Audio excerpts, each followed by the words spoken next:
Hello, August. How are you? It's Past Podcast. We'll be recording every day for the month of August. Having to remember not to say April is an adjustment since I just did this a couple of months ago. But this is the past, or the Past Podcast. And we're podcasting each day in August. So check out the show. You might find something new.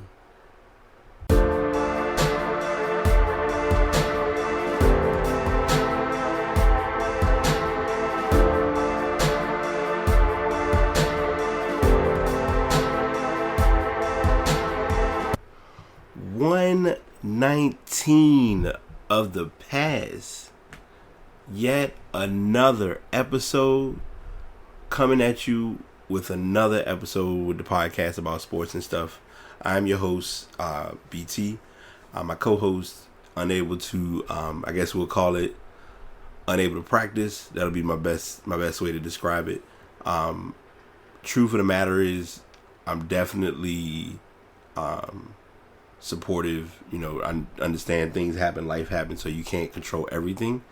But he definitely wanted to. I could tell he wanted to do the show, and then he kind of told me, he was like, I'm unable to, and do it. In the football terms, it's called PUP, which is physically unable to play, so or physically unable to perform. So I give a pardon for that. I'm not gonna give any personal deets to that. I just tell y'all, we at the crib doing the fan in the background, water on hand. So I got plenty of water. I have my information ready to go. A lot of it will be improv. My artist spotlight is definitely a timeless classic. I'll get into that later. Before I go any further, since I'm already over a minute in, we are still continuing the podcast every day for August. That's been a major success, I will admit. I have a pretty heavy topic that I'm going to get into tomorrow to kind of be like a spin-off from one of my previous topics, and I'll talk about that when it occurs. But of course, the podcasts are uploaded to Spreaker.com if you'd like to go back and listen to any previous episodes. Still in limbo, maybe possibly removing some episodes. Right now, I don't really see a need to. If I get to a certain percentage storage-wise, that'll change. But as of right now, I have all of the episodes from when I first started recording on Spreaker up until now, all posted on that source. And of course, the microphone that you are hearing me talk or use is the Blue Yeti microphone. It's been my go-to since January. I haven't looked back, and it's been right on time. So without any further ado, we're gonna just jump right into it. We did promise, and we did make mention, and he was thankful enough or appreciative enough, helpful enough to go ahead and send me his list. Last week we did the top 16 players in the NBA, and I mentioned this last week on the podcast, and I'll mention it again this week. Opinions are exactly what they are, and they're opinions. No one's saying you have to agree or be toe for toe to a T with what someone else does or doesn't prefer or choose to have as a option for certain topics, and that's just something that I kind of stand behind and I'm a huge believer of, and that's not going to change anytime soon. So with that being said, today we're doing the top 16 quarterbacks, and I'm saying we because I have his 16. It's an interesting, an odd turn of events with a lot of players, or a lot of the options. So I'm going to kind of do it where we'll do it similar to how we did it before. I'll name my top 4, and then I'll name his top 4. He has accolades for each, and then we'll kind of battle it out, because I got a decent amount of grief for one of my choices, and I'll explain that when we reach that point, and we'll just kind of go along with it. So my top 4 starting out is Tom Brady, Russell Wilson, Aaron Rodgers, and Matt Ryan. Brady, obviously, as the statement goes, he's the GOAT. I had Russell strictly on kind of the momentum. He's kind of hit that decline a little bit last season, but he's still in the conversation. Aaron Rodgers, what can't you say? I mean, statistically, he's been a force to be reckoned with when it comes to Green Bay. And Matt Ryan, coming off the Super Bowl run, that was kind of like my biggest factor to what put him in that queue. So Dimitri, and I'm gonna literally, as what he has kind of tells his numbers, because like I said, y'all know I'm the voice and he's kind of the numbers guy, so I'm just kind of gonna throw his stats that'll kind of like trump what my reasons were, and it'll kind of put a true perspective to it. Number one, he has Tom Brady. The accomplishments speak for themselves. Until he starts showing decline, he's still the best in the NFL. Current record, 183-52, and his playoff record, oddly enough, which really tells the story, 25-9.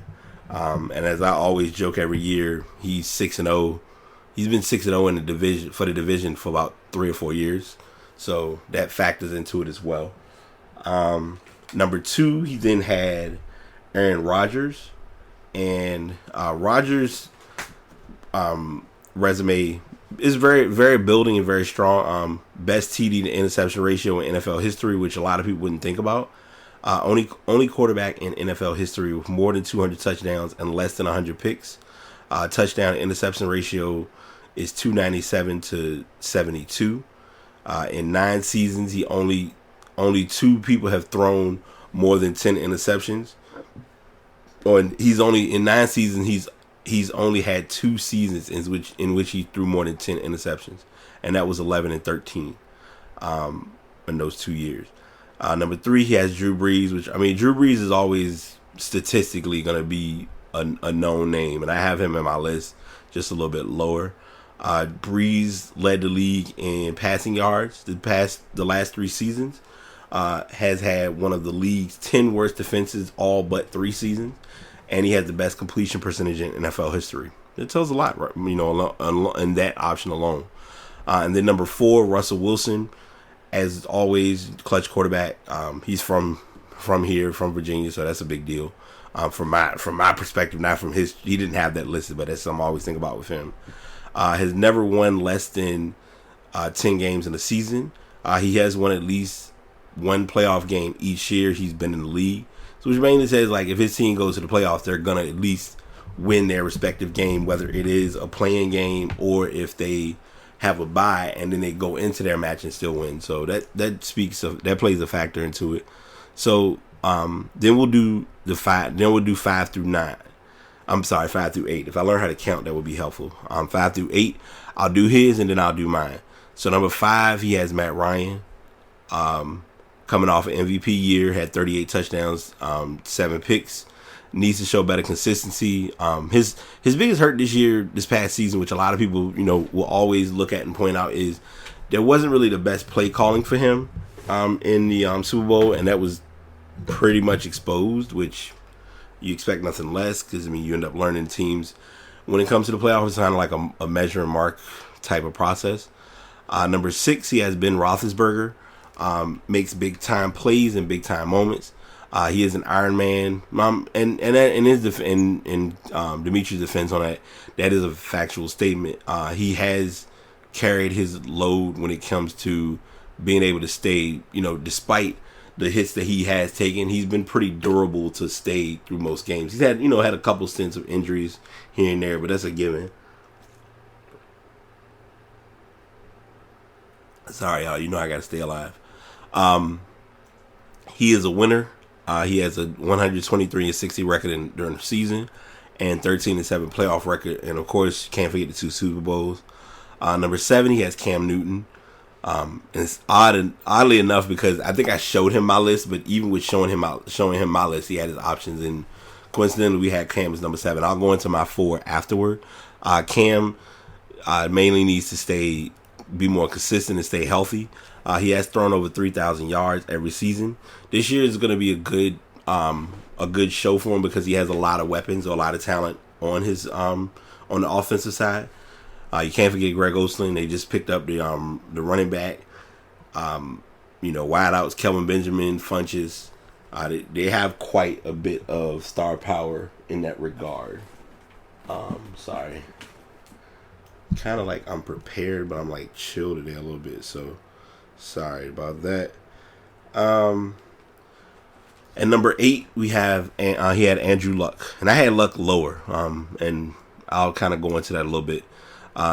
He has shown when healthy can lead a team and put up the numbers. He turns the ball over a lot. He has thrown for more than 3,800 yards in each season, and he's been healthy. So my 5 through 9. Number 5, I have Big Ben. Ben has been, big. I mean, Ben Roethlisberger has been Ben Roethlisberger, so I'm not, going to change that at all. Number 6, I have Drew Brees. So I'm like I said, I had Brees a little lower, but I mean, I still have him in that queue. So Brees is 6, Cam 7, and of course, being a Cam fan and not having him high, I know would shock a lot of people, but you still have to kind of be true and accepting in the role of a fan of the sport and not putting your, like, the hardest thing about being a fan with sports is you're always going to have your personal views first thrown into the mix, but then you also have to, like, set aside that, well, I also need to remember, like, there were things that he did wrong as well. And that's kind of how I look at Cam. Like, Cam has had Cam had a decent season last year, but you can tell he had, like, that he went through the Super Bowl hangover. So he's got a lot to prove and a lot of bite and a lot of fight that he has to show this year. And number 8, my up and coming is Derek Carr, which oddly enough he has number 9. I'll get into his later. But Derek Carr kind of had like that breakout year, and I mean he's literally, when you come off of like, and this is a stat that very few people think of. When players, QBs, anyone, when they come off of a contract year, I was sitting here like I know what I'm referring to, but I can't come up with it in my head. But when you come off of when you are coming from a contract year, sooner or later my English will show up. But coming off a contract year, this is the year that you could make, like, you could either be signing with the team you're with, or you're looking to make more money. You're looking to make more money where you are, or you're looking to venture into the market. You don't know. It's always like a question mark of how that player may or may not play. And I mean, Derek Carr, without question, the Raiders had a very solid run this past season. They, with Carr getting hurt, it caused a lot of questions and concerns for them as a team, and obviously they didn't do very well playoff wise. But I mean, regular season, he literally showed out and had a very powerful, year. And that's, those are accolades that I'm partially mentioned. Like I said, I'm looking at, and a lot of this I'm mentioning based on what I personally looked at with my choices. So that's where I had Carr. So then 9 through 12, and I got a lot of grief for one of my options, and I'll go into it because I'm just being honest. Number 9, I had Alex Smith. Alex Smith is that question mark. Like, Alex Smith has been good, but Alex Smith, I looked at Kansas City Alex Smith. A friend of mine, when I told him my list, the first thing he thought of was, you can't ignore the San Francisco Alex Smith. But in all fairness, I think Alex Smith in San Francisco was the hype, and it was the number 1 pick, and it was all of that controversy. But yeah, Alex Smith was number 9. Dak Prescott, number 10. I look at him as like the up and coming major mark in the league. He's been, he had a very, very solid rookie campaign. Number 11, I had Carson Wentz with Philly. I like Wentz. I think Wentz is going to be, he has a good head on his shoulder as far as playing the game. And number 12, I had Luck. Luck just got paid. Luck has been, it's injuries is kind of like the make or break for him. But then too, it's like what Luck has versus what Peyton had when he was there. And I know it's like you're comparing apples and oranges, but having those pieces in place kind of plays a major role into how your team can or can't play, if that's a good way to put it. So I'm going into his 9 through 12, and it's ironic because I don't have him on my list as one of my players, but number 9, well, actually 2 of the players he has, I don't even have in my list. Number 9, I have number 9, Dimitri had Derek Carr. Number 10, Dak Prescott. 11, Matthew Stafford. And number 12, Kirk Cousins. I just realized, it was a lot of people I neglected for my own reasons. And I'll like I said, I'll explain my reasons, because I know it's gonna be like some heads turning in some whoa, like how did you do that? But Derek Carr threw 60 touchdowns and 19 interceptions in the last 2 years. He made the Raiders contenders again, where they actually did make the playoffs. He passed for over 3,900 yards in the past 2 years. For Dak Prescott, rookie campaign solid, as I mentioned earlier. He had 3,667 yards with 23 touchdowns and 4 picks, along with 6 rushing touchdowns. The Cowboys were 13-3 with him, leading the helm, and it was kind of evident once he was there. It was kind of like, Tony Romo, we appreciate your time and your services as a Cowboys player, but it's time we got to move forward. I think the injury kind of was a tough thing to happen at a tough time, but it was what it was. Matthew Stafford has thrown more than 4,200 yards each year healthy. Puts up numbers in regular season, but has never won a playoff game. It's like statistically, he's been a force, but I have questions about him as a whole solely because I just haven't seen it in him in a while. Matthew Stafford is kind of like that hidden quarterback strictly because he was with Detroit. And I mean, Detroit, it's Detroit, number one. And then as an added bonus, like he's now in that after this year, he's going to be coming into form of his request of looking for more money. So it comes down to wondering, should Detroit pay him? I mean, they've just let go. Calvin Johnson retired not long ago. So the money's there if they want to go for it. But is Stafford going to be the guy that's going to get you over the hump? So that's my question with him. Kirk Cousins, he had his number 12. Has only started 2 full seasons in his past for more than 4,000 yards both years. He led the Redskins to the playoffs and led the league in completion percentage. Kirk Cousins is an interesting story strictly because he got his chance and he took his time and he shined. So I don't take nothing away from that part of it. I feel like it's just tough because it's like I don't want to say a political thing, but Cousins gets his respect, but it's like he has to work hard to get respect from Washington, let alone the NFL, and it's kind of like a strange thing to me, I guess. I don't know.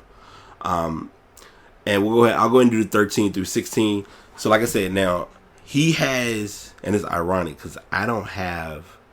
I think, I added. So I have Mariota. I have there's a lot of players that I have that he wouldn't even have thought of putting in. I have Mariota, I have Eli, I have Flacco, and I had James. Okay, all right, sorry.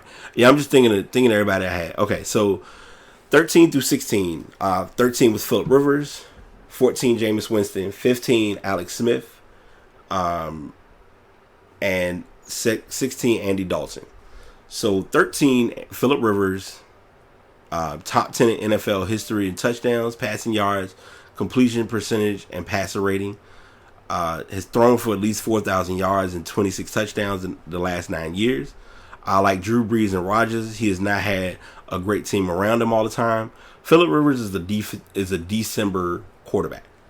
And I hate to say it that way, but it's like during September, October, and some of November, you don't really get Phillip Rivers. You get a quarterback that's in the pocket.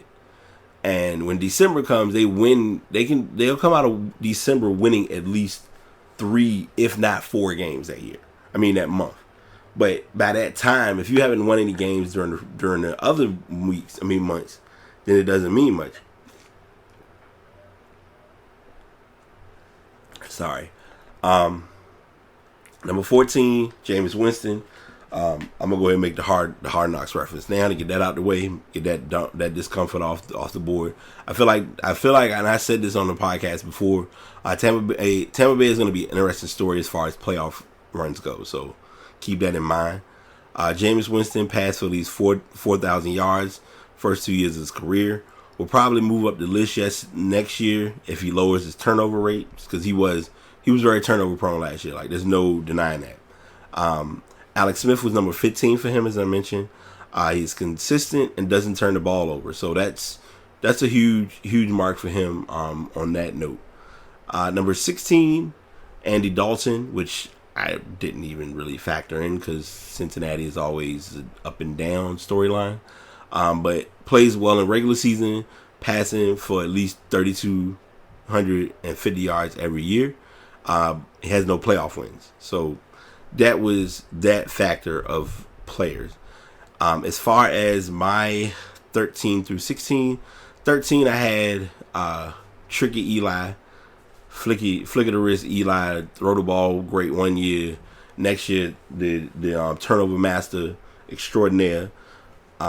14, Marcus Mariota. Mariota's on the come up. It's that he's kind of building his brand and building his own with Tennessee. Tennessee's not going to have great seasons. We're going to just have to acknowledge that for what it is. But as far as him as a player, he's been playing pretty good. So it's going to come with time. Like, it's a matter of Tennessee just getting over that hump. And that's always the toughest thing, especially in the AFC. And a lot of people forget that. 15, Jameis Winston. Winston had a good year last year, but Winston has to show me more.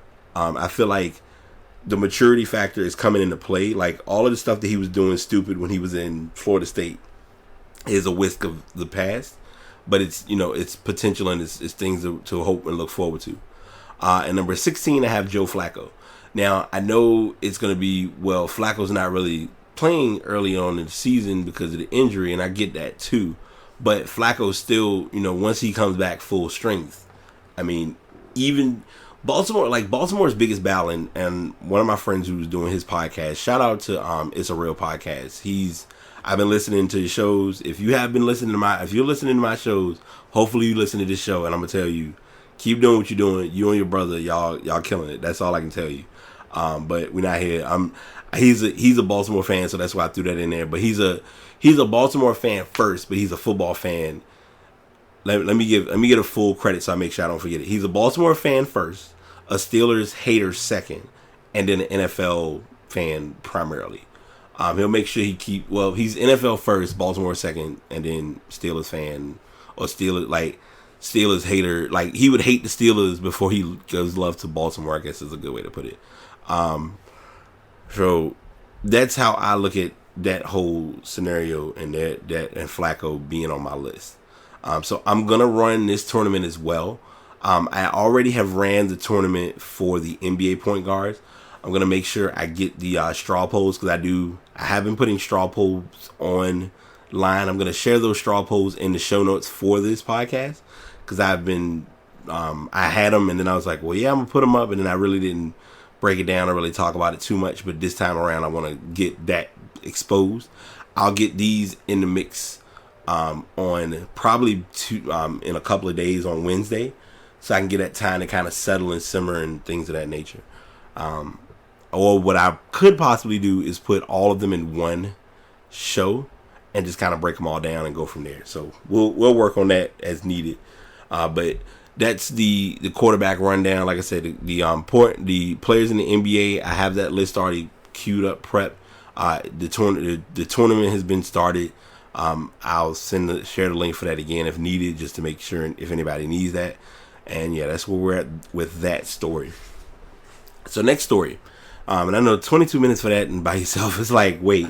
Normally I'd go through that in like 5 minutes, but I actually did have a lot to talk about regarding that story. So I was going to make sure I didn't forget, because we did promise to do that as one of the topics, and I don't want to, be bad on my word. So currently, the next story was related to the Lakers feel as though, Indiana feels that the Lakers were involved in tampering as far as Paul George being brought in or possibly going to the Lakers. So backstory to this is kind of a reference from Magic Johnson made an appearance on Jimmy Kimmel's show. And basically, long story short, on the show, Magic kind of made a reference as, hey, if I was to see, if I see Paul George somewhere and we just see each other, we might just look at each other and say, hey, what's going on? Like, how you doing? But we may not have had a conversation to those exact words. But it was basically, hey, we want you to come to the Lakers. But it's not him really saying that, but he can kind of throw like a hint and like wink at him.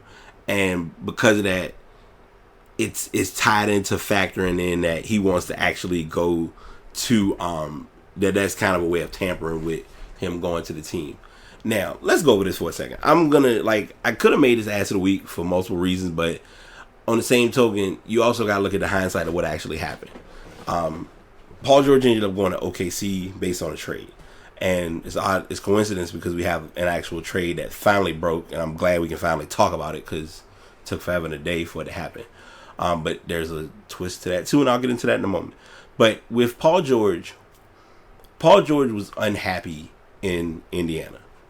Now, where or what team he was looking to go to, it was going to be kind of on his basis and his choice of, what he looked at when he became a free agent.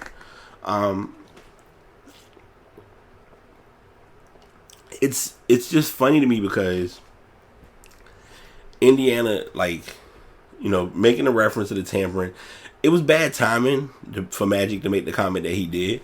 But the challenge is Magic is now in a admin role more than he is in a media role. So when he was doing the Jimmy Kimmel, he did his media side turned on. His media personality existed. Cool. No problem. Got it. Noted. That's fine. But you have to flip your media switch off, and you have to be now in the mindset of an owner or part owner, or you in the box seats. And is it possible that they could have had conversations? It's possible. But on the same token, you would have to have something that's proving that or confirming that. And if Indiana's basing it solely off of that Jimmy Kimmel conversation, and I mean, if Magic did have that type of conversation, there's always folks who are around that if you're in the league, it's almost like it's the code. Like you can't, something like that you can't do without it being known or being a witness of or whatever. I feel like it's just, the best thing I can look at a factor in is just, it's bad timing. And it's, I mean, they said, they basically said, George is from Palmdale because he played for Fresno State. So it kind of is a coincidence. And they said, they were talking about team officials aren't allowed to make contact with a player or their representatives until July 1st, which of the player's free agency year. And oddly enough, he wouldn't have been a free agent until next summer. So the possibility with this occurring, if they're found guilty of this, the Lakers could be fined for tampering. But this, like they said, going back to what I mentioned, you'd have to prove it. And the Lakers have denied any wrongdoing because there's nothing they really did. The Lakers have been cooperative, and at this point, no findings have been made. They're just kind of making it just for the benefit of the story to not address it and to not make it a public scene while this is all being talked about, because they want to just kind of let it work for itself and things of that nature. So we'll keep our eyes and ears on that story and see what transpires and kind of progress forward with that plan and with that process. Speaking of trades, a trade has happened. We can finally talk about this story. I'm glad to finally get this story off the ground. I'm glad it's going to get some attention, but it's going to be an interesting and entertaining story to talk about now, because it's a possibility it could be a loophole in it, and I'll get into that in a moment. And by the way, before I continue, we are officially in college football season, so there will be more college football stories presented. I didn't present any this week because I've mainly made it my goal to get as much of the basketball scene behind us and get football its true time as far as college football, pro football. I'm gonna, I've already told y'all, I'm looking to do pro stories and talk about, making predictions, things of that nature. Hopefully it'll have a better format to it than I did last year. Because last year I would do the predictions and I'm like, all right, I'm going to do predictions. And then I'm trying to write a blogging about what happened. And it was kind of like pulling teeth. So it is what it is. But Kyrie Irving, as of right now, is a Boston Celtic. He was traded on, I believe that was Tuesday. I might be wrong. I'm sorry. It was either Tuesday or Wednesday. But Kyrie, it was actually Tuesday. He was traded to the Boston Celtics for Kyrie. Kyrie Irving was traded to the Boston Celtics for Isaiah Thomas, Jay Crowder, Ante Zizic, who is their rookie, and Brooklyn's 2003 unprotected first round pick. And Kyrie Irving has been requesting a trade since July. There were initially talks have been going in so many directions, because at first, one point he was supposed to go to Phoenix. Looked like it was going to be a shot, but they wanted to have Josh Jackson involved, Eric Bledsoe, things of that nature. Deal never went through. The Boston trade, it was the kink with the Boston trade was that, and I'm glad they didn't do it, because it was concern and question whether Jason Tatum was going to be traded. It turns out that he wasn't traded. Let's see. Celtics president Danny Ainge noted that that was kind of a blind shocker to have this trade happen. But then there's stories have kind of circulated that Isaiah Thomas wasn't really the best player with the team. I don't know. That's stories like that always come up as a topic, but you kind of got to see it for what it is, and I guess be in their locker room.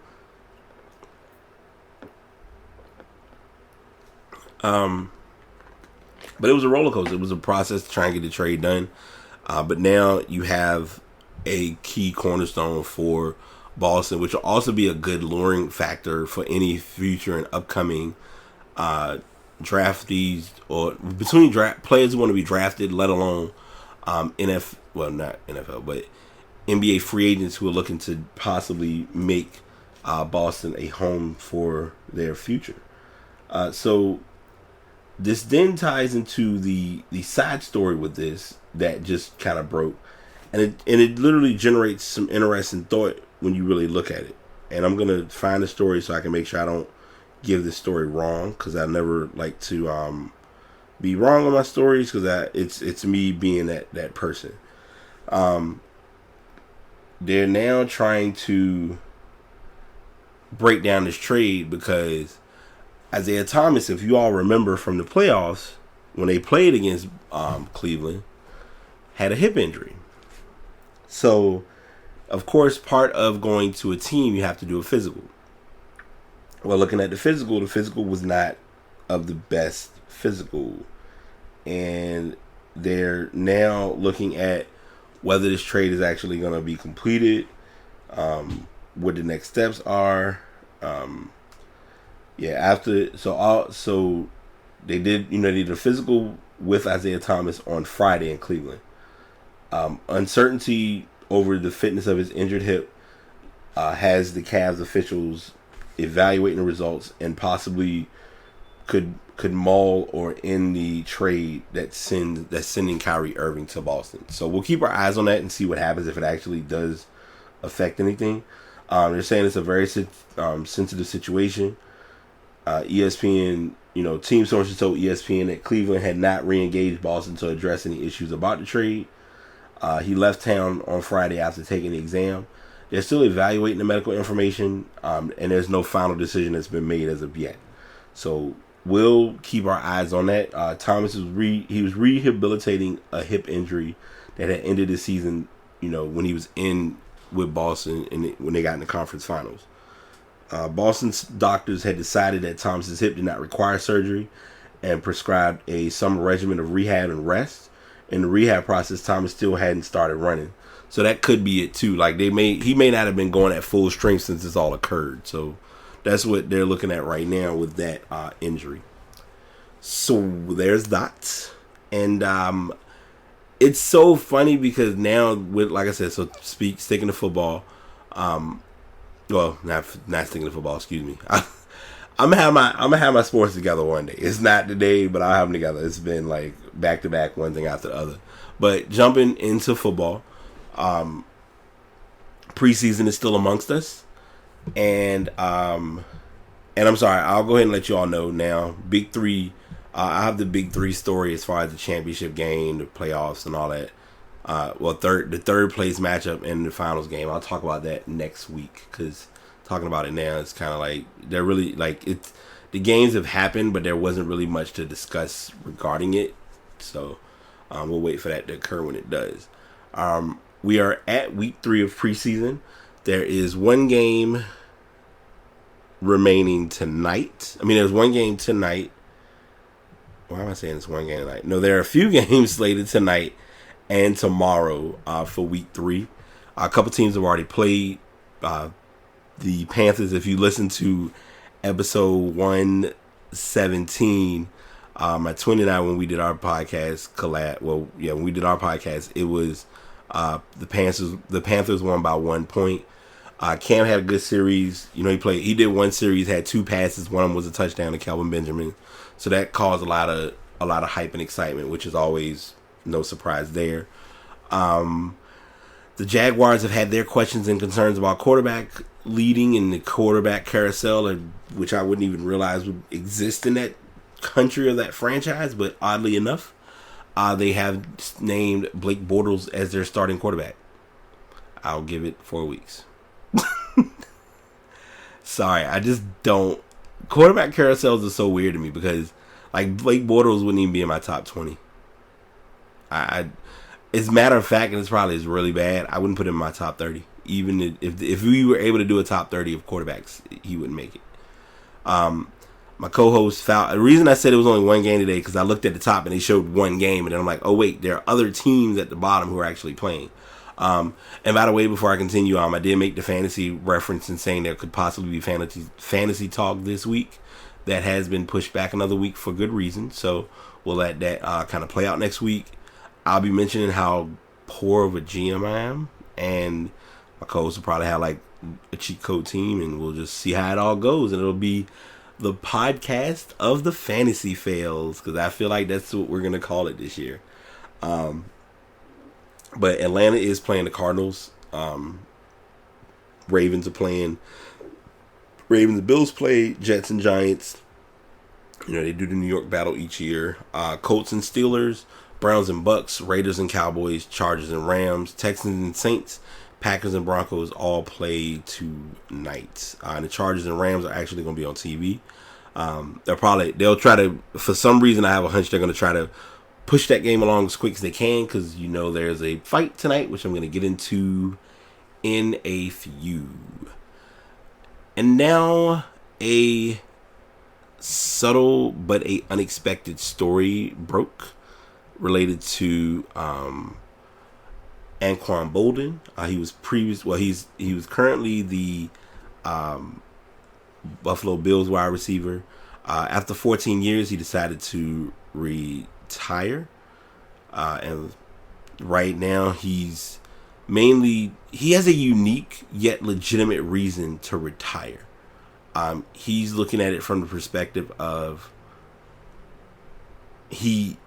there are bigger fights to have, and playing in the NFL is not going to help him with the fight that he's trying to achieve. So he has decided to give football a rest, and with all that's gone on controversial wise, he wants to kind of make that his mark and kind of put his foot stamp on that. I don't believe I probably don't have it as a topic, and I have my reasons because I've not made much Kaepernick attention. But there was a meeting with the NAACP with Roger Goodell related to him being in the about him, being blackballed in the NFL in so many words. So Bolden did generate a statement stating people from all different races, religions, and backgrounds working together for one shared goal. The core values taught in football are some of the most important you can learn in life. To always be there for the guy next to you and not let your fellow man down. You do whatever it takes to make sure your brother is okay. Football has afforded me a platform throughout my career to have a greater impact on my humanitarian work. At this time, I feel drawn to make the larger fight for human rights a priority. My life's purpose is bigger than football. He initially had signed a 1-year deal for $2.75 million to stay with the Bills. And he was going to kind of be the primary go-to guy since Sammy Watkins had been traded. It's just tough. like him retiring. I don't blame him. Like it's understandable. I mean, he's been able to make his impact in the game. Now he wants to make his impact off field. And I, as a person who's very transparent about things of this nature, I have no problem with that. I think what people don't understand is media. Like, you have your options and your moments to leading in media, and this is no exception to that. Like, if this is the way of him making his impact and getting the attention of others around him, I say go for it. So we'll, wishing nothing but the best for Bolden. I have a hunch he'll probably think he was, possibly may go back to the Ravens for like a day and make it an official retirement that way, because he was with the Ravens for the majority of his career. Could be with the Ravens, it could be with the Cardinals. Because I know with the Cardinals he did make the Super Bowl with them at one point. They made this a huge story, and a lot of people have a lot of thoughts about this. So the Browns, who projected may not have one of the greatest stat seasons, they're gonna have a unique place in the mark. I'm gonna take a brief break, y'all. I'm just gonna go ahead and pause for a minute, and we'll pick back up. I just have something I need to do real quick. Hang on. Alright, y'all, I do apologize for that. Normally, I'm pretty good with having everything prepared and together. So you'll notice that it's kind of a change or a switch in the show. But y'all know how I try to do. I keep it as real and as transparent as possible with the show. But to continue with the topic we were talking about, there were 12 players with the Cleveland Browns who decided to go ahead and do a national anthem protest. And it gained its attention solely because one of the players, which I don't know why they got to say it. I don't know. I guess there's a factor in this, but I guess I need to have someone like bring it to my attention a little better. Because it's always, whenever we see it, it is usually black athletes who do this. But this circumstance, there was one of the players was white, and he took a knee, and he said it was a prayer. They took a knee, and what one athlete said was a prayer for the world in general before their preseason game. Their response in the reference of this, Jabril Peppers referenced it as, there's a lot of racial and social injustices in the world that are going on right now. We just decided to take a knee and pray for the people who have been affected and just pray for the world in general.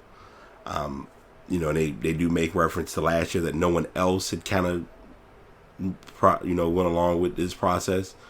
They all stood showing support, or everyone kind of, it's been just a trend of this going on. I feel I have a lot of ways to look at this story, or look at and I'm not saying this story particularly, but this trend. And it's something that I've seen be brought up multiple times with different sports and different cultures and different activities. Someone does something, it generates attention, others do it. It's talked about, but it doesn't have as much attention behind it because of, I guess, who's involved or how it's processed or how it's viewed. I don't know how to really say it, but what I'm getting at, and someone's brought this. I had a conversation with a friend of mine yesterday, and I was kind of almost in between about having him be on the show. I ain't gonna lie.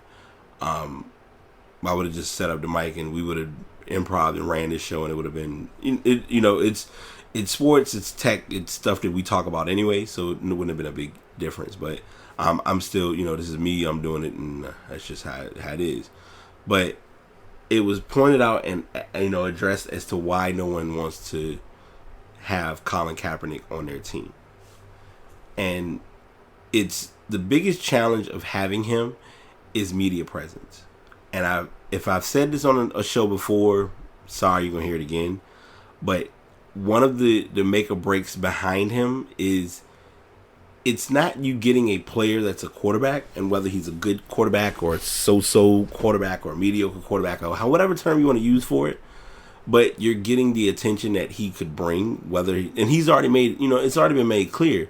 He's not looking to, if he's on whatever team he goes to, that he's going to start kneeling and, he's going to protest again. But it's like, because there's the possibility he may still do it, no one wants to have him on their team. And the amazing part is, and I don't know if the 49ers still have it, but other sporting companies still sell his jersey. So it's you can't. I mean, it's tough to like get around it or however you want to look at it.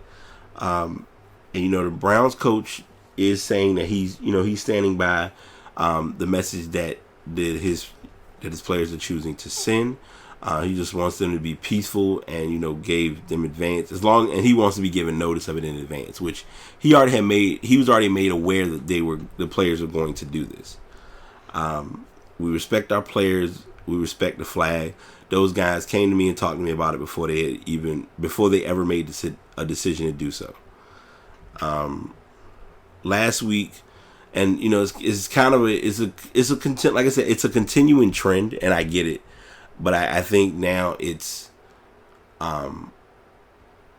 we have to, doing this on field is great, but having it actually be able to benefit for those who really don't know the extent of what's going on, that's who it's got to impact and affect more than anyone. And I think that part is missing in the equation. So we'll keep an eye on this story. This, like I said, the Brown story, I just looked at it because it was something that was addressed. And was brought to the media's attention. So, another team making a big mark or making a big impact on sports, I have no problem with that ever. So now we're going to go to PSG, where the artist formerly known as Barcelona's Neymar, who's now with PSG, Barcelona is actually suing Neymar for €8.5 million, which is in essence about $10 million for breaching his contract. They want the loyalty bonus to be paid after he renewed his deal in October. It's still time. I guess it's like the Catalans are asking for an additional 10% payment due to a delay in their European demands being met after presenting the Brazilian striker with them on August the 11th. Barcelona is taking these actions in defense of their interests after Neymar's contract was rescinded just a few months after he signed on until 2021. We talked about this a while back. He did sign a world record 222 million euro, a $261 million contract. That was a contract he was looking to sign when it came to Barcelona. He spent 4 years, and his response is he spent 4 years with there, and he was happy at the start. At the start he was happy. He spent 4 beautiful years there, and he parted happy. But with them, as far as the club directors, he wasn't happy. For me, they are not the people who should be there for the direction of Barcelona. Barca deserves much better, and the whole world knows it. One thing that's constant with sports is it's always going to be business. And with Neymar leaving, or Neymar looking at it, having an interest to leave, it was all business. He played in the first leg of the Serie A match, the La Liga matchup with Real Madrid, but it didn't have as much of an impact as expected. But it was still, a game that was that occurred. If they win and he has to pay it back, it's not like it's gonna really hurt him, because he's a multi-million dollar base player. Unless he's spending money that he's earned, and I don't really know. A lot of athletes do things, and you have to just kind of question and wonder like why. But I think in soccer it's a little different. I could be wrong. I don't know. But sticking with soccer, or as I have to always be cordially observed as knowing it as football. The group stages have been drawn for the UEFA Champions League, and they are something else. That's the best way I can describe it.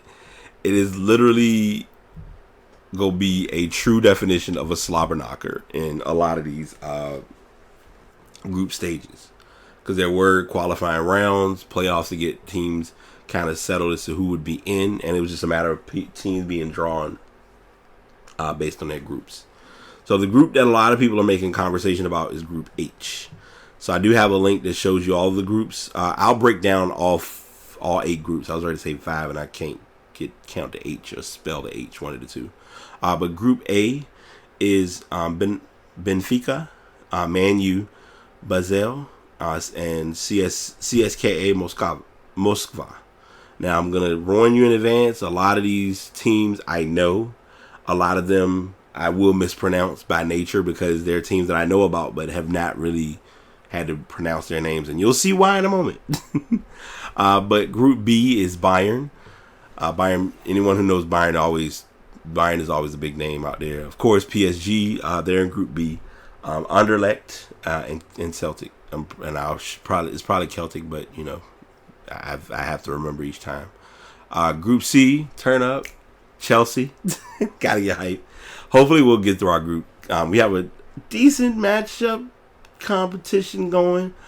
We have Chelsea, Atletico, Roma, and Krabag.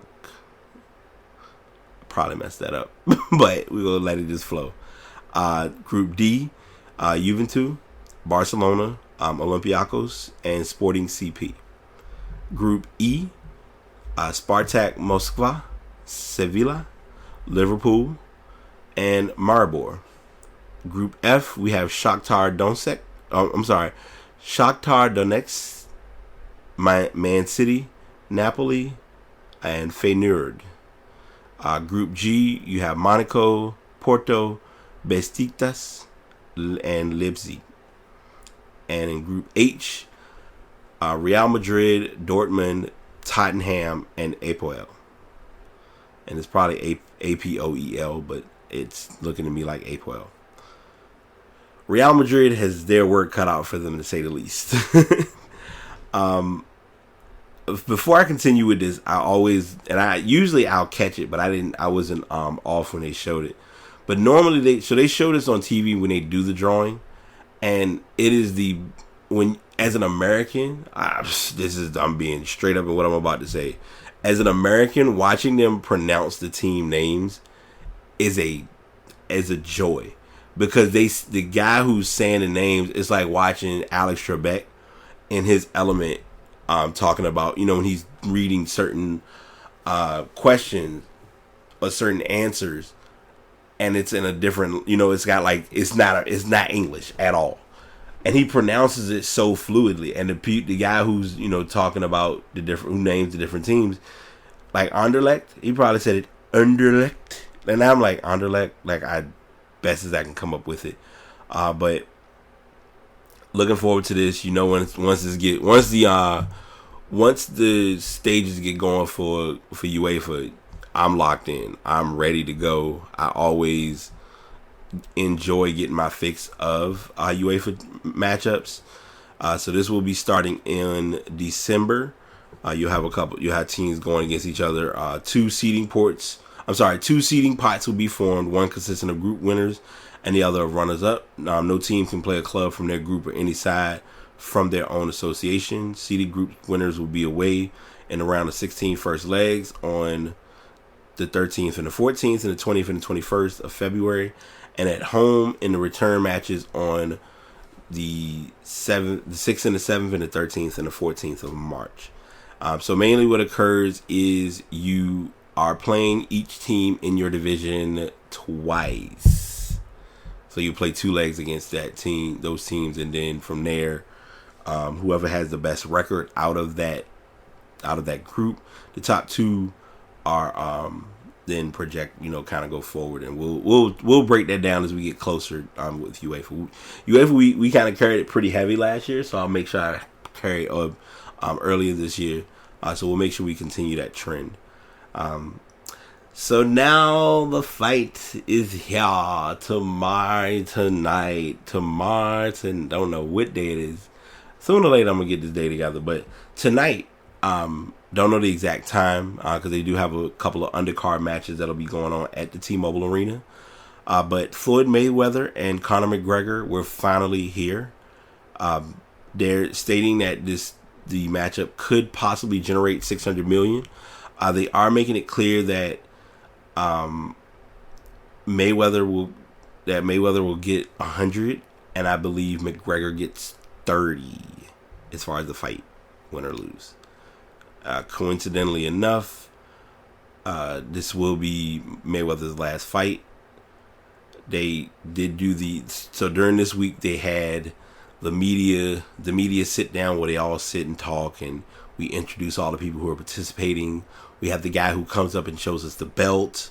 We have the guy who comes up and is the promoter of the fight.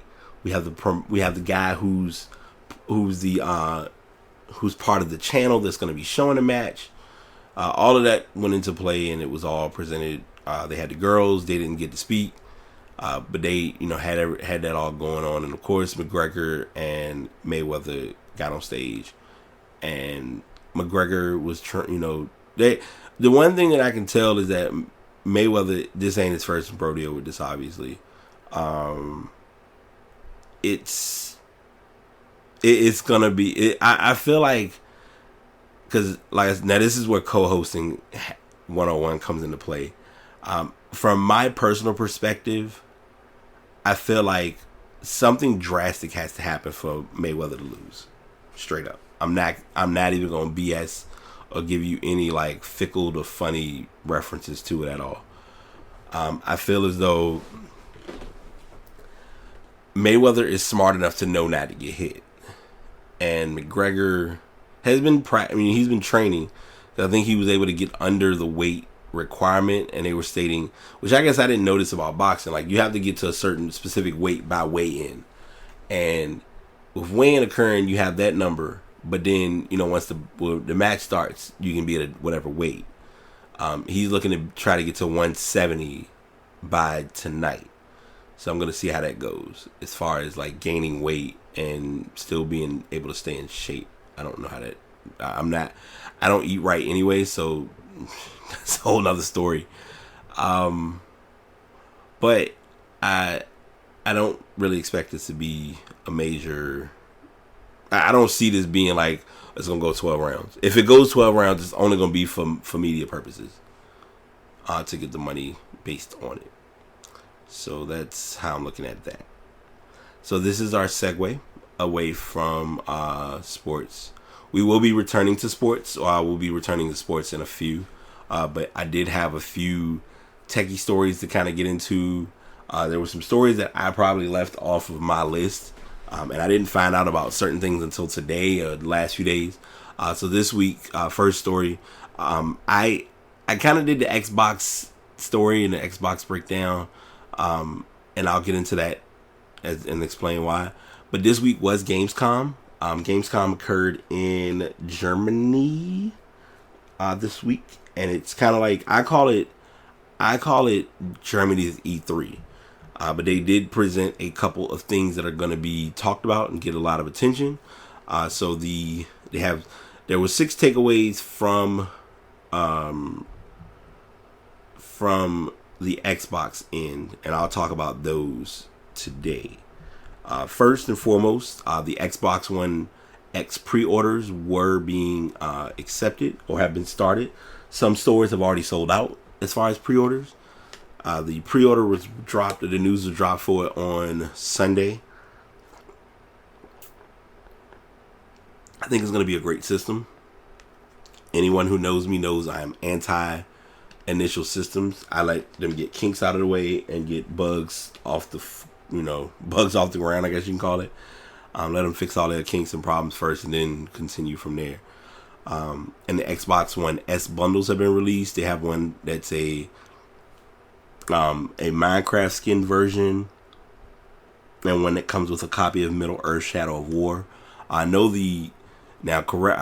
I may have to double check on this because I would say correct me if I'm wrong, but I can't really research this while I'm recording.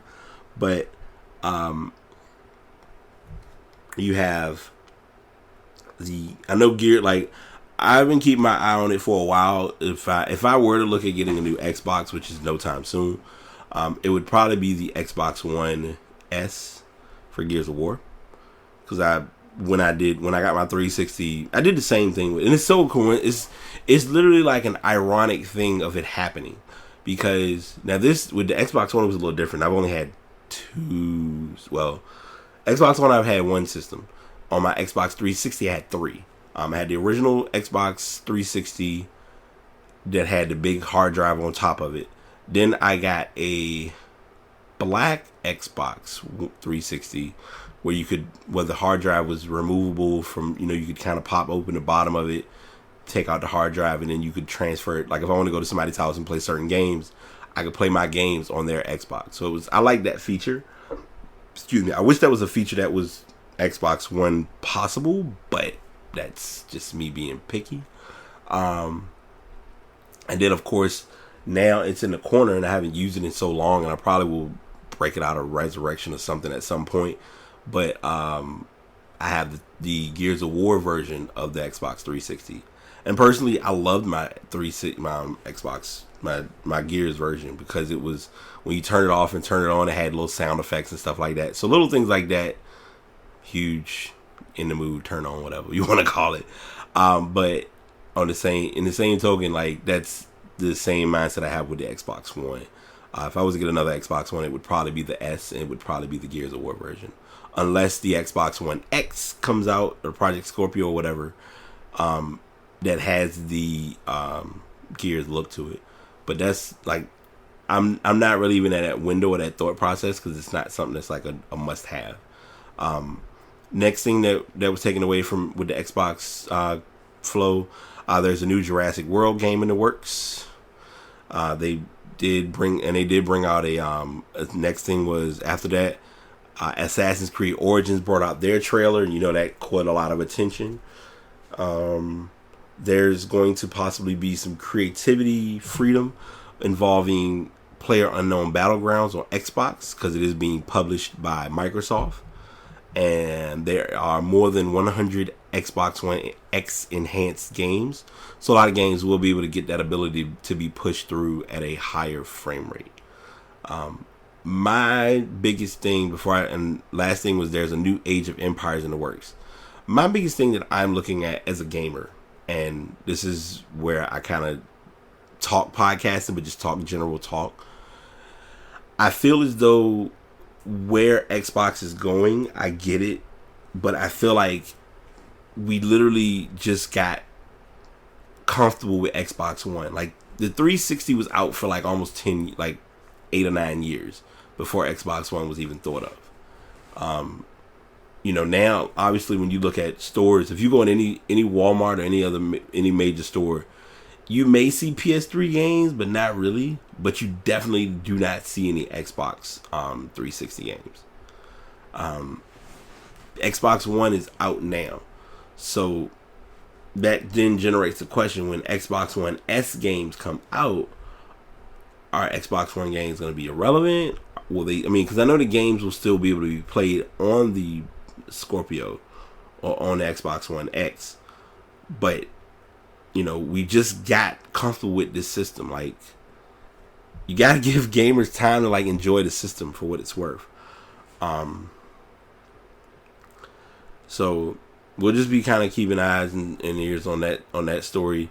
Gamescom this week was, from what I can tell, it was pretty much a big success. They did show a preview of FIFA 18, and I didn't realize it until they were showing it.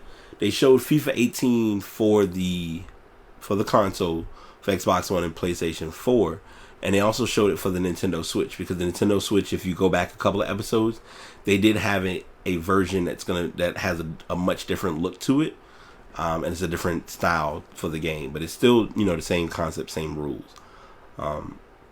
They did today they did a PUBG, and if you have not been listening to the stream, or to the podcast, or if you don't know about the game too much, I personally don't prefer to call it PlayerUnknown Battlegrounds, because it's too long, so I just call it PUBG.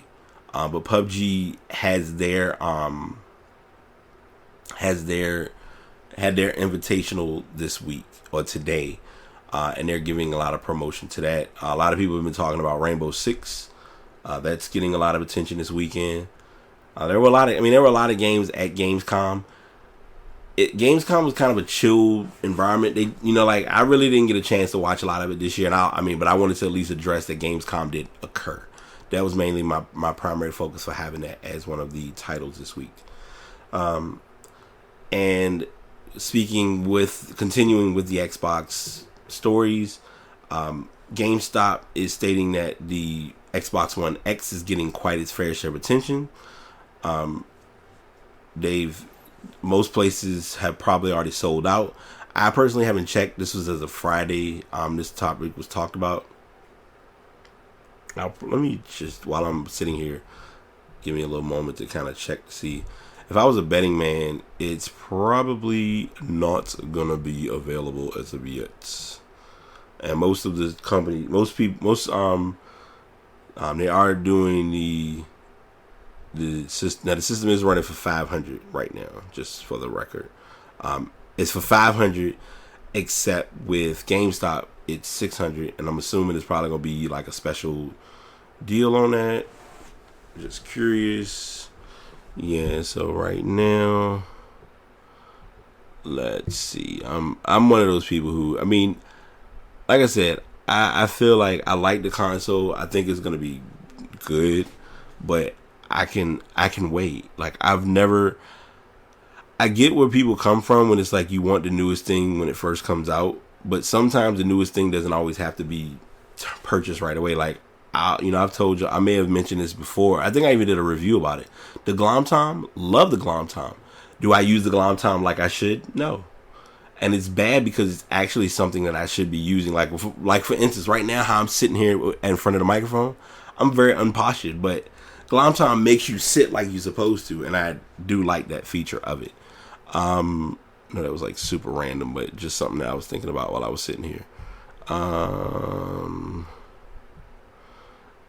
Yeah, I truly think I wouldn't be surprised if most stores are like sold out of this or will sell out of it. Yeah, a lot of them like they have I guess it's different levels. It's like the silver, they have the silver, bronze, and the gold and the platinum version of the Xbox One X. Like this one, for instance, and I guess this is another thing. So the system is expected to release. They had a release date of November the 7th. Which is right at the date of Call of Duty World War II. And this console particularly has the Xbox One X, the Xbox One Elite wireless controller. So you already get the controller that's in the box, and then you'll get the Elite controller with it as well. Then you get Call of Duty World War II. Then you get the Triton stereo headset. So that's where it's pushed to the 600. So this one is 700. Never mind. So I guess that's when they say starting at 600. So the 500 is not available. So they right now, as far as doing pre-orders, is kind of a lost cause. They'll probably have to do waves of these. But like I tell people, like I've mentioned before, and as I'm adamant about saying, let the first wave of the systems come out, and then afterward, if you decide you may want to buy it, go for what you know. But the Xbox One X is the darling of retails. They're saying that it's performing well with Amazon surpassing the PS4 Pro on bestsellers list, and GameStop just as pleased as how fast pre-orders are coming in. During the same quarterly financial conference call, CFO Robert Lloyd said that the Xbox One wasn't doing as well as the PS4 in pre-owned and new sales, but chalked it up to impending Xbox One X release, because now that means with people buying the Xbox One X and looking to pre-order the Xbox One X, they're turning in their old Xbox Ones, and now we have Xbox Ones that we can't get rid of right now. So that's where the console war, the console battle becomes like a lose-lose sometimes.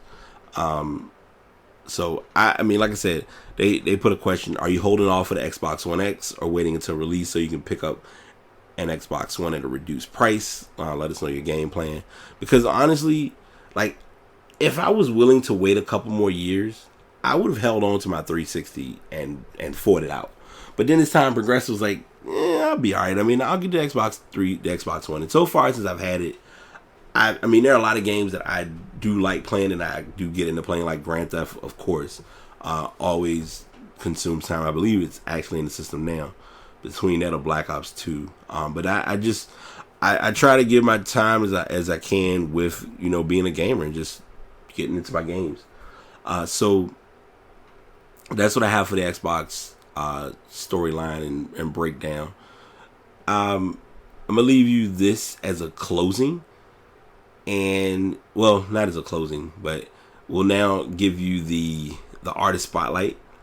And the artist spotlight, I'm gonna go ahead and give you in advance now because I mentioned this before. Artist spotlight, I will be doing more, getting a little bit pop.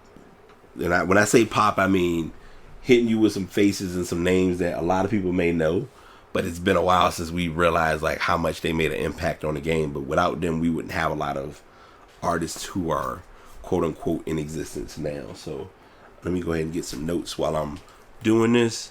But today's artist is the queen. I call her one. She probably isn't the queen, but she's one of the queens of soul. Miss Aretha Franklin. You better, for the one time. She is our artist spotlight for today. Let me get my other ones written before I forget. I know who my next one is. I can't think of it offhand. But yeah, Aretha is one of the giants of soul music. She was her astonishing run of the late 60s hits with Atlantic Records. Some of her hit singles were Respect, I Never Loved a Man, Chain of Fools, Baby I Love You, I Say a Little Prayer, Think, The House That Jack Built, along with several others. Aretha Franklin's roots were in gospel were very deep. Her sisters were Carolyn and Emma. They did sing at a Detroit church of her father, Reverend C.L. Franklin, growing up in the 50s. Franklin ended up with Columbia, to which she then signed with a known talent scout, John Hammond. She recorded consistently through the first half of the 60s. She did do a lot of hit singles, top 40 singles, Rockabye Your Baby, with a Dixie melody. Columbia period continues and has generated considerable controversy among critics. Her aspirations were being blunted by pop-oriented material and production. There's a reasonable amount of fine items to be found in the Columbia sides, including the occasional song Lee Cross Soulville, where she belts out soul and real gusto. Once she left Columbia for Atlantic, jumped Jerry Wexler, then brought out her most soulful traits. Part of the plan, he had her record her first single, I Never Loved a Man, The Way That I Love You song. When I say you like true listening, that's some music you want to listen to get your soul right. At Muscle shows in Alabama, it was to be her only session at Muscle shows, but much of the remainder of her 60s work was then recorded with Muscle Shoals sound rhythm section.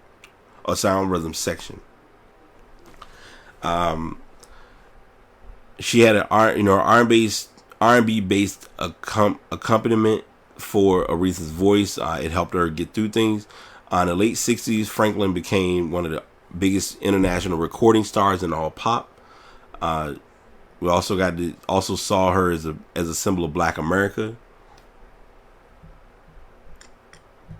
Her commercial and artistic success was unabated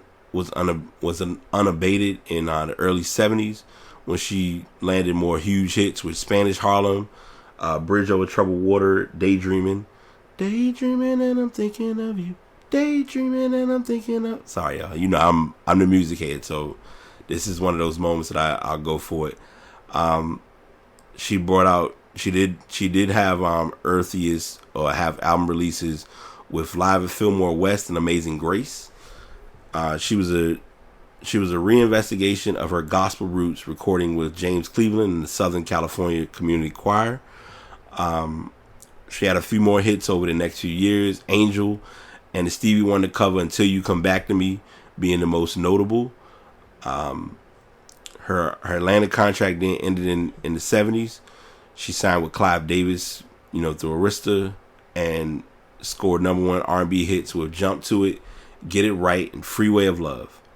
Many of her successes were duets or crafted with the assistance of contemporaries such as Luther, Nadia Michael Walden. In '86, she released a follow-up to "Who's Zoom Man Who," the self-titled Aretha, which saw the single "I Knew You Were Falling for Me." It had a duet with George Michael. Then in '87, she returned to gospel with "One Lord, One Faith, One Baptism." She shifted back. Like, it was kind of like, in her story of music was kind of like she transitioned with the flow. So it was, gospel is in her. Gospel was her. That was her brand, and that was her thing. But she also knew if you was gonna sell records and you needed to get yourself out there, you was gonna have to throw a little bit of pop. So she would keep both sides satisfied, if that makes sense. Like, she stuck to pop, but she did her God. Like, she flowed with pop, but she also had gospel in queued for it. Her reputation, is secure as one of the best singers of the modern era. She signed to RCA, in the late 2000s. It's a lot. Like I said, I don't want to give A to Z of everything that occurred. Aretha was just a badass. I ain't gonna lie. Like, she ain't play no games when it came to music. Like, it's that soulful. Like, they use the term earthy and soulful, and you hear those words and you're like, okay, I understand it. But it's like, she really was very soulful in her approach as an artist. And a lot of people who listen to music don't understand the importance of how much that was helpful to her career and her brand. So shout out to Aretha. Like, if you have not had a chance to really get some true Aretha in your system, get an Aretha album and just sit down and relax. Like, on iTunes, I was listening to the 30 greatest, and I was just sitting there, like, I think I was about 5 or 6 tracks in, and I'm like, I gotta prepare and I got stuff to do and I can't listen to it like I want to. So I got into that, and it's now that's kind of like that'll be one of my undercover go-tos for, like, just that I need to relax and I need to release some stress or whatever. So we're gonna segue away from that, and it's crazy, even when we doing a podcast solo, I still go over like an hour and 15 minutes, and I still got Ass of the Week to do. I don't know how well. I don't know. I won't say it. I don't even think the quarterback thing was why it's long. I'm sitting here thinking, like, sorry, and I'm guilty of this, and I don't know if anybody else does it. And if it's me being me, then I'm crazy. I'm sorry, but I talk to myself a lot. But I'm sitting here thinking, because in the back of my head I was like, did I don't remember. But I, from what I recall with doing the show, I do remember with the quarterbacks, that was going to take up a while, and then the Kyrie Irving story was going to be even more was going to generate more conversation. And to think I'm still living, because I was wondering how this water was going to hold me up, but luckily I'm good. So, Ass of the Week. John Jones must have a problem with deja vu, because he decides that he failed yet another drug test for the in fighting with Daniel Cormier. He was reported to have failed a drug test in the UFC 214 victory over Daniel Cormier, which then gave the light heavyweight title to John. I mean to his counterpart. So according to TMZ, he had already been stripped of the title. Right now, it's kind of in limbo, and this story is interesting because it's like it was addressed, but now it's like it's in limbo because they don't want to make it an obvious that it happened. It's like Dana White is still trying to look into it, because they're saying it as if he hadn't failed any other drug tests, why all of a sudden he failed this drug test at the time of the fight. The US ADA, or the US Anti-Doping Agency, did state that it had informed John Jones of a potential anti-doping policy violation that was from an in-competition sample that was collected following the weigh-in on July 28th. And that was, of course, that's the day before the fight. One of John Jones' trainers, or well, not trainers, but one of his representatives stated that they're at a complete loss of words. John's trainers, his nutritionist, and his entire camp have worked tirelessly and meticulously the past 12 months to avoid this exact situation. Deja vu. We are having the samples tested again to determine the validity or source of contamination. So they're saying they're going to see if this is actually a true story or if it's just bullshit. John is crushed by the news, and we're doing whatever we can as a team to support him. The tough part about this story, and this is why sometimes when stories get shared, you really have to make sure you read everything, because it's it's presented but it's not presented. TMZ was the source. TMZ is always questionable what they share. Jones and Cormier had been set to square off in a headline championship bout, which took place in July of 2016 in Anaheim. But Jones was pulled before the fight after testing positive for 2 banned anti-estrogenic agents. He defeated a last-minute substitute, Anderson Silva. Jones tearfully told reporters he ingested the substance by mistake. I got a really dumb question, and I this is where having someone else on the show helps out. How do you ingest something by mistake? It just accidentally went, it was placed inside of you by not on purpose, or I'm trying to comprehend that a little bit. But the infraction then led to Jones being banned for a year, which he was banned, and then he returned to get this rematch. And of course the rematch occurs and you have been caught doping again. Funny story with this too, and I'm gonna go ahead. This will kind of be my closing, and this will be, I guess, my end closing remarks and ways of sharing to get folks to learn things that they never realize are important.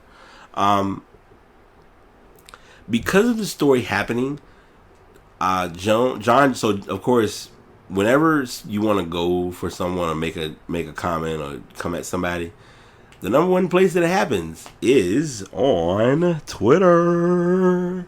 But the problem becomes when you do this on Twitter, there are a few guidelines and there are a few things you have to remember about atting people or commenting on something towards someone. And one of those things was really not acknowledged in this process.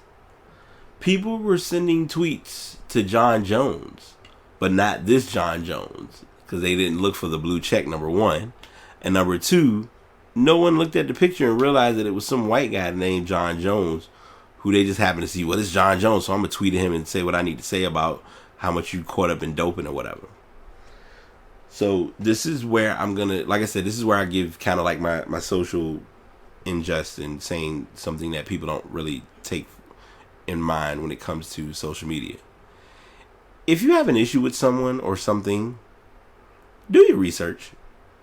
Don't just come for somebody and not really know who you're supposed to be coming for or who you're supposed to be addressing. And then you send the information to the wrong person and it's not even meant for them. And here it is, this person's getting hate tweets and angered messages for something they don't even have a clue of what's going on. It's very dumb and it's very backwards, but people do it all the time. I was looking for someone had mentioned their Twitter name today. I was listening to a show and I was trying to find the Twitter name and I saw tweets were sent to it, but then as I was trying to look for it, it was unavailable. So I was confused, but it's one of those things. I don't know. I want to share something with you all, and I'll share it now, and it will possibly be kind of a carryover in full tomorrow on the show. Today is a personal day for me. I've encountered and went through quite a lot with life and with changes and challenges, and I never, it's almost like never forget, but also remember to progress and grow. And that's just something that is part of the learning curve of life sometimes. Today marks a 3-year anniversary for me getting like a new start. And I didn't realize it until I was looking at pictures and looking at statuses and trying to put things together. And it could have been, I don't feel like it was any days earlier, because I was looking at other statuses and trying to see, like, did I have anything posted at that time or around that time, and I didn't. I may have, and I don't recall. But I'm just sharing all of this just to share. Take life for what it's worth, and don't take like small things for granted. Like, I truly, people have talked to me, and most folks know what has happened or know what's going on or whatever the case may be. But my biggest thing and my biggest takeaway from a lot of what I went through and lessons that I had to learn from is sometimes the smallest stuff that we have, we truly don't value it until we're without it. And that's been like my number one thing that I've had to remember. And I've been able to just sit back and really, I've been forced to be humbled, I think is the nicest way to put it. Sometimes you claim yourself as being humble and you feel as though you are, but you really aren't, until you really look back and realize, like, let me just really take moments and just reflect. So what I'm leaving with you all today is don't overqualify your mind for the wrong things that's coming. Like, life is going to come at you. Life comes at you hard. Life comes at you fast. Life can come at you however it's going to come at you, and you literally have to handle it. And the toughest part about it is we know we have to handle it, but we don't want to handle it because it's not on our terms. And the reality is, it's not about you. As much as you want it to be about you, it's not. But we get so caught up in ourselves, and we feel like life owes us. And life don't owe us shit. And I've been like, I know it's been 3 years since then. Like, at that time, even afterward, I was getting it, but I wasn't getting it. Now I truly get it. And that's why when I have conversations with a lot of people, I think of things from a different perspective that some people would never look at it. And I'm not sitting here saying I'm right with everything, because I'm not. I'm human. I'm very human. I'm very vulnerable. I'm very much an everyday person. I know this is like supposed to be the sports podcast, and this is not the August flows, but I wanted to like just at least address this and kind of put it into its own, thought process or whatever. So that's what I want to leave you all with today, and just something to kind of think about, and just knowing like life is going to be life, and you're going to live it, and it's going to go how it's meant to go, but you can't let it get to you. And that's truly like my strongest recommendation to anyone who's listening. I know I talked about domestic violence a few days back, but always remember there's someone that's willing to help you regardless of which side of it that you're on. So that's what I'm going to leave with y'all today. And I know that had nothing to do with any of the topics that we talked about, but like I told y'all, this is going to be a long podcast, and it's crazy because even without having a co-host, it still went for a while. So if I actually had a co-host, I'm sitting here like 3 hours, maybe. No, but for real, it's one of those things that just like I wanted to talk to you all and really get the show flowing. So thanks for tuning in. Hopefully, if you stayed this long, you are the real MVP, because I know I've been talking. Rendering this is going to be a fun little night, but I'm going to go ahead and do what I need to do. Pay some bills, drink some water, stay sober. 2 out of 3 ain't bad. But anyway, y'all be good, be positive, stay blessed. Get the mental consistency that you need to get through whatever is going on, and you'll get through things much better. Until next time, the past signing out, BT doing the thing. Later. Another episode complete. Another show shared. Thank you all for tuning in. I appreciate you checking out any current shows or previous episodes. If you'd like to follow me on social media, You can look me up on the Instagram, Facebook, or Twitter under Past Podcast. If you'd like to go to the website, it is available at pastpodcast.com, where you can listen to this episode as well as previous episodes. Until next time, y'all take it easy.